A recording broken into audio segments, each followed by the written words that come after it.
Hey guys, what is going on? It is Ando, and we've got another Star Wars Galaxy of Heroes video. Today, we're going to be looking at Set 16, the Datacron analysis. Now, before we get into this, I just want to say thank you guys for coming out to this video. Subscribe to the channel if you guys haven't. I know a lot of you guys haven't based off of my statistics, but I'd greatly appreciate your guys' support. Also, give a thumbs up if this is useful to you guys. I'm also going to be presenting this in a different template than we've done before, so let me know how you guys think about that, if it's helpful, or if you like the old way better. Two reasons why I've changed it is, one, this Datacron set is a lot more complex than what we've had in previous iterations, and then the other thing was, as we kind of get to the point where Datacrons are just a little bit more acceptable, right? I'd say like when they first released, they weren't that, this really widely accepted thing, and now they're one of those things where even more common people are at least upgrading one or two. This is basically going to try and really simplify this for you guys on what's really good, what's ones that you want to continue to upgrade, sort of like mods, right? Like there's certain stats where you're like, all right, hey, this is time for me to sell this thing, and then there's ones that's like, okay, this is one for us to keep. So let's go ahead and get into it, guys.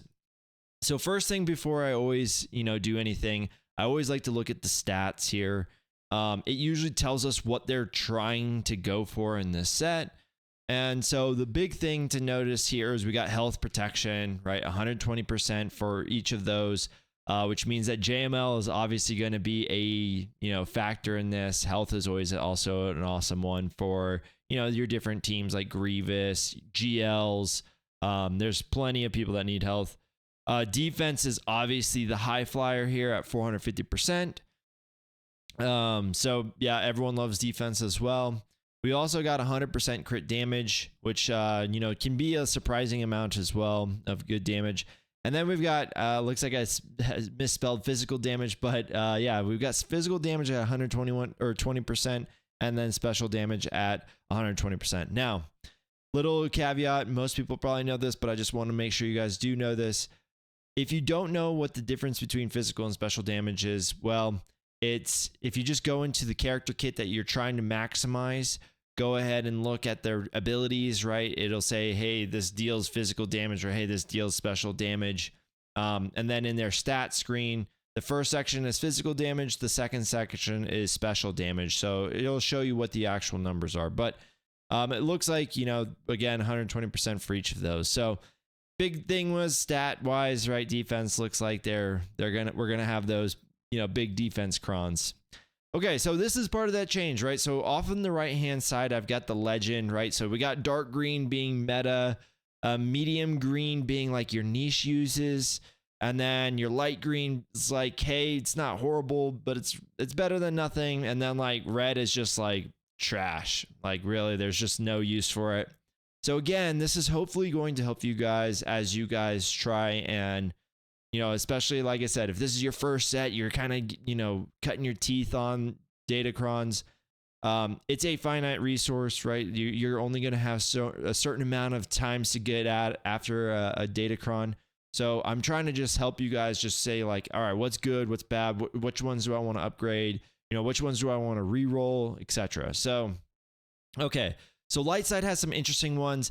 There's some trash ones here. I think the meta version, though, is going to be when we use the basic ability, get crit chance up, crit damage up, and offense up for 2 turns. That one's fantastic. I love it. A little bit more on the niche side. We've got the debuff enemy, 2% turn, or 2% max enemies max health. This is good for guys like Dash, Bad Batch, even Jabba, right? A lot of their ult charge depends upon that. So, yeah.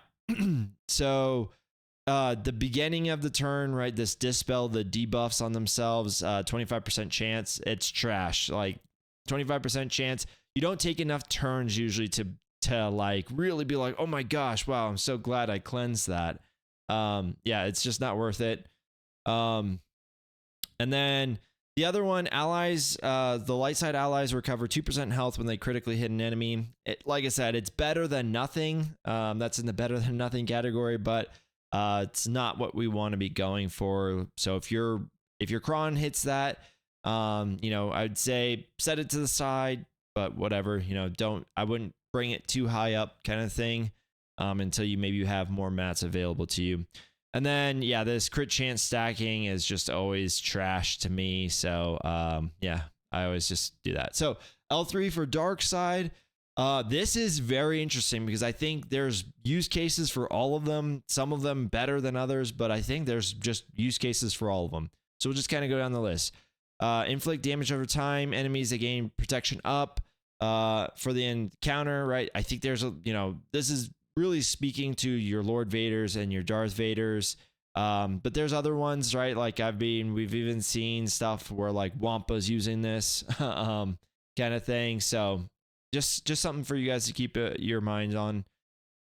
Dark side, this is a very interesting one because this one will stack with a different one too later on. But first time a tank ally is defeated, revive them with 100% health, reset the cooldowns, and then you gain a bonus turn, limited once per battle. This is one where, again, if you're just trying to stop like, you know, like troopers or something like that, I feel like this would stop it, right? Like you're going to get that bonus turn. They're going to do a special. Maul will then get a turn, right? Like it's going to kind of keep going. So I put that in between niche and meta because I was like, this seems like it's really good because I think it's just going to go everywhere, right? Even if you think about some of the other teams where it's like, maybe you just need the tank to just tank, but you don't want to lose the banners from them dying. It's like, boom, you know, they immediately get back up and they get that bonus turn. And yeah, I don't know. It looks really good. Whenever a dark side ally uses a basic ability, they gain speed up for 2 turns, right? There's a lot of play in here for things like this. Again, I put it in between the niche and meta, but I think it could also be kind of booted up to the meta. Basic abilities happen a lot. Calls to assist happen a lot, right? Like there's teams like troopers that love any sort of buff that happens and they're assisting all the time. So I think that could be something that we see, you know, moving forward. I think this one's going to be the meta, which is right. Whenever a dark side ally uses a special ability, they gain 15% Terminator. Stuff like, you know, Star Killer and like, you know, all those teams, even troopers, all these teams, they're going to love this. I mean, like that is going to be crazy. Like First Order is going to love this. You know, there's just a ton of them. And then, yeah, the dark side allies start with protection up for 2 turns. You know, that one I put a little bit like on that niche side, maybe a little bit like better than nothing. It's nice, right? It's a good like kind of buffer for some of the teams, but and then like, yeah, with troopers, it can start up their TM too. So I just want to put that in there. So again, so this time was where we're deviating, right? It's just totally different from past where we would get like a faction. This is now associated with classes, right?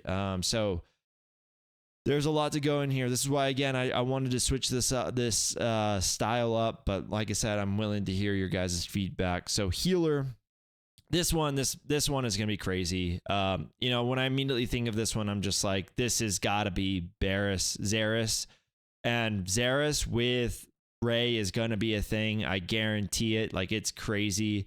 So whenever the character is healed by an ally healer, they reduce their cooldowns by 1. Rey doesn't have cooldowns, but everyone else will on your team. Whenever an ally healer is critically hit, they recover 10% health, which is going to be stacking with what she's already doing. They're going to gain 10 speed stacking, right? So it's going to help a lot. Like, it's going to make her fast. She's going to cleanse, right? There's going to be a lot going on here.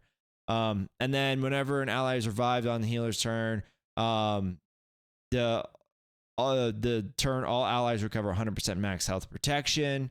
And the first time each healer ally is defeated, they are revived and recover 100% max health. So again, going to be very annoying to get rid of some of these healers, but it's also going to be really, like I said, Xeris is what this reads like. We won't cover the trash ones. I just wasn't big fans of those. I think the next one that's somewhat interesting is whenever the healer allies target another ally with an ability, they both gain 5% max health and defense. This is normally a really strong one whenever we look at it, but when you look at the healer class, there's really not a ton of selection. I'd say your best bet here is actually either Seventh Sister or Jolie, and that's just sort of it. I mean, I know IG I think 11 it is, and then IG 12 they have some selections there. So again, I kind of put it in that niche one, but I think it's pretty good when we've had it in the past. And then yeah, just they recover health and they recover protection equals the amount of health recovered. Healer allies can't recover protection this way more than once per turn. So I was like, it's better than nothing, but it's really not all that great. This healer ally, right, like dealing 100% more damage. They don't deal a lot of damage like most of those characters in there, so I didn't really think that it was going to be worth it. Okay, next, supports. Let's go ahead and move into the meta one. It's this wall of text. It's going to be really good. There's a lot of supports out there that are going to make this a lot better. Think about like Basilisk Fallen, and there's just a ton of them, right? Like all the supports out there are going to really like this. I also talked about, or I also think that this one here where they gain a buff and that ally gains 10% turn meter, I think it depends on that ally. Is it the support ally, or is it all allies that gain that buff? I don't know. We'll see. But I do think that this one's a pretty good one too. I didn't rank any of them as trash. I just think that they're more niche uses than the meta ones. All right, L6 attackers. All right, so I think this one's gonna be really good. I think this is the one that a lot of people will want to have because this meta one is insane. So whenever an attacker critically hits, they attack again, which is just, it's basically doing double damage. Think about like JKL doing a stun move where he triple hits a person, a GL, and then he's going to triple hit again. Like, that's crazy, right? And then whenever they attack out of turn, they're going to deal true damage, which can't be evaded. So if you think about like troopers, right? Like I know Dark doesn't crit at least most of the time, so he's only going to do the single attack, but he is attacking out of turn a lot. He's going to be doing true damage there. Like, that's going to be a lot of damage, guys. And then the rest of them are good, right? Like whenever an ally defeats an enemy, they take a bonus turn. Like, that's basically like if you do cat, like you get 2 cat turns right away. I don't know, might be something there to that. And then I also like this one. I've gained such an appreciation for riposte. Like, I don't know if it's going to be in between the niche and meta, but I just felt like it had to be included in here. So that's one where I'd take it up or continue to take it up if you roll that one. Okay, L6 tank. This one's just really good. Yeah, this one builds off of that L3 that I was talking about as well. So at the start of the battle, tanks gain 20% of their max health as protection. First time they lose all protection, they recover 100% protection and gain 50% max protection. So think of like a Chrysanthemum with this. Like, this is gonna be insane. So yeah, I put that one as meta. The one that's right below it, I thought was pretty good, was Grit. Obviously, every time we've had Grit before, making a tank be able to not take health damage effects is pretty solid. The rest of them though are pretty good. Like, I don't know. One question that I had that would probably change us from niche to like above niche is this, where the way it's read, right? It's like whenever a tank ally is critically hit, they gain 100% crit avoidance and 100% crit chance for 2 turns. I read that as, I think what it's trying to say is that maybe the tanks gain that 100% crit avoidance, which is why I put as niche. But if it's just saying that a tank has to be present, and when the tank ally is critically hit, all of those tank allies also gain 100% crit avoidance, then I would say that this probably changes into that category between niche and meta. So yeah. And then yeah, like I always like whenever people start off with damage immunity. It's kind of cool. Okay, so that covers our L6s. Like I said, I want to try and make these a little bit, faster. And in order to do that, I know that most people aren't going to be getting 30, L9. So I wanted to kind of hone you guys into where I think we should be going. Jedi Counselor, I think he's going to be insane. I don't know if it's Beck team. I don't know if it's JMK. Like, I don't know if it's, Qui-Gon Jinn, but I think he's going to be worth it. Granted, you will have to have an R5 Jedi Counselor to kind of get that. So just be wary. Barasofi, like I said, she just seems like she's gonna fit in so many teams. I think it's her main calling is going to be Ray, but we'll see.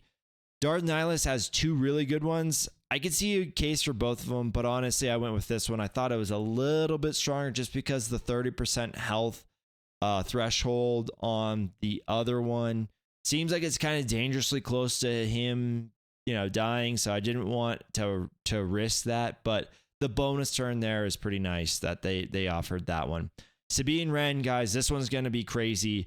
I don't care if it's Mandalorians. I don't care if it's Phoenix, but this is going to be insane. She's got stagger on her bonus turns, or on her third ability. Like you're gonna be able to kind of gain control pretty quick.